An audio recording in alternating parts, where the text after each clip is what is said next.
اس حدیث کو اپنی کتاب میں درج کرنے والے امام کا نام کیا؟ امام بخاری. عن ابی ہریرہ ان رسول اللہ صلی اللہ علیہ وسلم قال، جناب ابو ہریرہ رضی اللہ تعالیٰ عنہ سے روایت ہے کہ بے شک رسول اللہ صلی اللہ علیہ وسلم نے فرمایا، یصلون لکم، کہ امام تمہیں نماز پڑھائیں گے. امام تمہیں نماز پڑھائیں گے، یعنی کہ ایسے امام آئیں گے، حکمران ایسے آئیں گے کہ وہ تمہیں نماز پڑھائیں گے. فَإِنْ أَصَابُوا، بس اگر وہ ٹھیک طریقے سے نماز پڑھائیں، فَلَكُمْ، تو تمہیں کیا ملے گا؟ اجر و ثواب ملے گا. تو تمہارے لیے ہے کیا؟ اجر و ثواب. تو تمہارے لیے اجر و ثواب کس چیز کا؟ نماز کا. اور بخاری کے کچھ نسخوں میں ہے وَلَهُمْ، فَلَكُمْ وَلَهُمْ، کہ تمہارے لیے بھی ثواب ہے، وَلَهُمْ، اور ان کے لیے بھی ثواب ہے، کیونکہ انہوں نے درست طریقے سے نماز پڑھائی ہے، ٹائم پہ نماز پڑھائی ہے. وَإِنْ أَخْطَأُوا، اور اگر وہ غلطی کریں، اگر وہ غلطی کا ارتکاب کریں، فَلَكُمْ، تو تمہارے لیے ثواب ہے، وَعَلَيْهِمْ، اور ان پہ کیا ہے؟ ان پہ گناہ ہے. ان پہ کیا ہے؟ گناہ ہے. یعنی کہ تم ان کے پیچھے نماز پڑھ لو، مطلب یہ ہوا کہ تم ان کے پیچھے نماز پڑھ لینا، ان حکمرانوں کے پیچھے، تمہاری نماز ہو جائے گی، تمہیں اجر و ثواب ملے گا، اور جو انہوں نے غلط کام کیے ہیں ان کا گناہ انہیں ملے گا، تمہیں نہیں ملے گا. کیا مطلب ہے اس کا؟ مطلب یہ ہے کہ دوسری احادیث سے اس کی ایک مثال سمجھ میں آتی ہے، غلطی کی مثال. آپ نے کہا تھا کہ ایسے حکمران آئیں گے جو نماز کو لیٹ کریں گے. نماز کو کیا کریں گے؟ لیٹ کریں گے. تو صحابہ کرام نے پوچھا تھا آپ سے کہ اس موقع پہ ہم کیا کریں؟ فرمایا تم وقت پہ اپنے گھر میں نماز پڑھ لینا، پھر مسجد میں جاؤ تو ان کے ساتھ بھی نماز پڑھ لینا. تو ایسے اماموں کے ساتھ پھر نماز پڑھی جا سکتی ہے، اور اس غلطی کا گناہ انہیں ملے گا جو پیچھے نماز پڑھیں گے، ان کی نماز ٹھیک ہوگی. اچھا، تذکرہ کس کس کا ہوا ہے؟ فتنے والے امام، فتنہ پرور امام کا، اور بدتی کا، اور غلام کا. تو فتنے کی ایک مثال یہ ہے، امام بخاری روایت کرتے ہیں کہ جناب عثمان بن عفان کے خلاف جنہوں نے فتنہ اٹھایا، فتنہ پیدا کیا، انہوں نے جناب عثمان کے گھر کا محاصرہ کر لیا، ان کو تو گھر سے نکلنے نہیں دیتے تھے.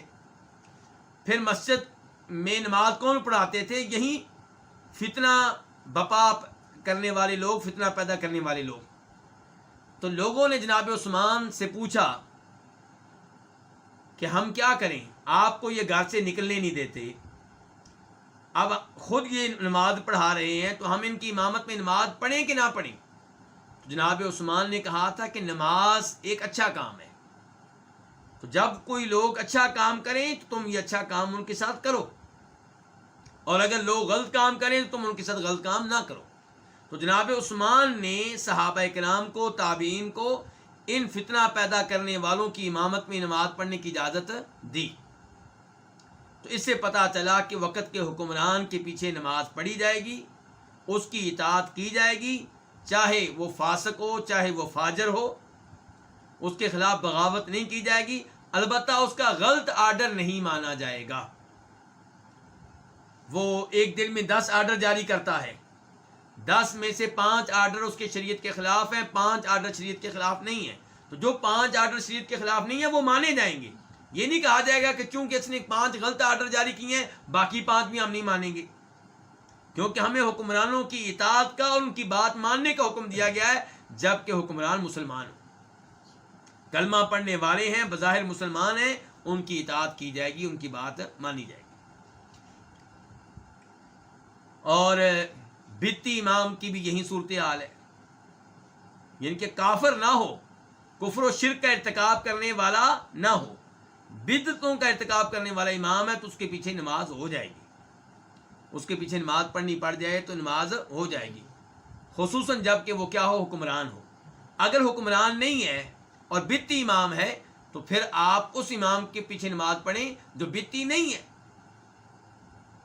لیکن اگر کبھی بدتی کے پیچھے نماز پڑھنی پڑ گئی تو انشاءاللہ آپ کی نماز ہو جائے گی، لیکن اس کے پیچھے نماز پڑھنے کو معمول بنا لینا یہ مناسب نہیں ہے۔ اور پھر کہہ رہا ہوں، یہاں بدعتی امام کی بات ہو رہی ہے، اس امام کی بات نہیں ہو رہی جو کفر و شرک کا ارتکاب کرنے والا ہے۔ مثال کے طور پہ ایک امام صاف صاف کیا کہتا ہے، یا علی مدد، یا رسول اللہ مدد، اس کا عقیدہ یہ ہے کہ نبی علیہ الصلوۃ والسلام حاضر ناظر ہیں، وہ قبروں کو سجدہ کرنے کا قائل ہے، اس کا عقیدہ یہ ہے کہ قبروں میں جو بزرگ ہیں، مشکل کشا ہیں، حاجت روا ہیں، غوث اعظم ہیں، تو ایسے امام کے پیچھے نماز نہیں پڑھی جائے گی۔ والعبد، اور غلام کے پیچھے بھی نماز پڑھی جائے گی۔